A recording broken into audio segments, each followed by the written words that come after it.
গত 13ই মে আমরা 975 জন পুরুষ ও মহিলা কনস্টেবল আমরা নিয়োগ করেছি। এর মধ্যে 332 জন মহিলা পুলিশ।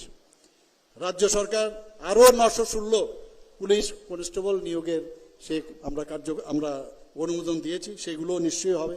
আমরা স্পেশাল এক্সিকিউটিভ অনেকে বলছে যে কবে দেবে, যথাসময়ে যখন দেওয়ার নিশ্চয়ই সেটা দেওয়া হবে, এবং সংখ্যাটা হচ্ছে প্রায় 6067। আমাদের 218 জন সাব ইন্সপেক্টর, এর জন্য আমরা তার অনুমোদন দিয়েছি, নিয়োগ প্রক্রিয়াও শুরু হয়ে গেছে। আমাদের মাননীয় স্বরাষ্ট্রমন্ত্রীজির কাছে, ইউনিয়ন স্বরাষ্ট্রমন্ত্রীর কাছে আমি 2-3 বার গেছি যে আমাদের এখানে টিএসআর এর দরকার, এবং দুটোর মধ্যে একটা টিএসআর কিছুদিন আগে, মাত্র 15-20 দিন আগেও তার স্যাংশন দিয়েছে, এয়ার ব্যাটালিয়ন অনুমোদন দিয়েছে, তার জন্য সেখানে চাকরি হবে এবং তারও প্রক্রিয়া শীঘ্রই শুরু হবে। আমাদের এখানে ডাই ইন হার্নেস শুদ্ধ এখন পর্যন্ত ত্রিপুরাতে চাকরি নেই।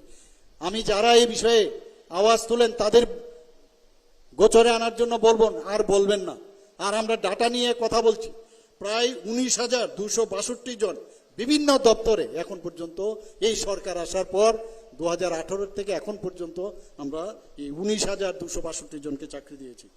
সিকিউরিটি গার্ড এবং অন্যান্য যে পরিষেবা বিভিন্ন এজেন্সিতে প্রায় 2,987 জনকে চাকরি দেওয়া হয়েছে। আউটসোর্সিং এবং চুক্তিভিত্তিক যে চাকরি প্রায় 5,771 জনকে চাকরি দেওয়া হয়েছে। এবং স্বাস্থ্যের কথা যদি বলি, আমি বলবো যে এই 7 বছরে রাজ্যে স্বাস্থ্যক্ষেত্রে একটা অভূতপূর্ব একটা উন্নতি হয়েছে। আগে আমরা দেখতাম যে এইভাবেই মানুষ নিজের বাড়ি ঘর বিক্রি করে, বসত বাড়ি বিক্রি করে, সোনার জিনিস বন্ধক রেখে বাইরে যেত। এখন কিন্তু অনেকটা কম হয়ে গেছে। আপনারা সবাই জানেন যে গত 9ই জুন এইমসের যে অধিকর্তা ডাইরেক্টর, ওনার সাথে আমার 2-3 বার দেখা হয়েছিল দিল্লিতে এবং কয়েকটা আমার বিভিন্ন অনুষ্ঠানে, এবং কিভাবে হসপিটাল চালাতে হয় উনার এক্সপার্টাইজ ওটা। উনাকে আমি বলেছি আপনি একবার আসুন এখানে। উনি পুরো 4 জনের একটা টিম নিয়ে এসছেন, এবং সমস্ত আমাদের যে হসপিটালগুলো আছে, জিবি হসপিটাল এবং আইজিএম হসপিটাল এবং যুবতী হসপিটাল, সেখানে ওনারা ঘুরেছেন, ওনাদের কথা বলেছেন। ওনাদের সাথে আমি দিল্লিতে যখন নেক্সট যাব, ওনাদের সাথে মৌ হবে আমাদের। এবং হসপিটাল অ্যাডমিনিস্ট্রেশন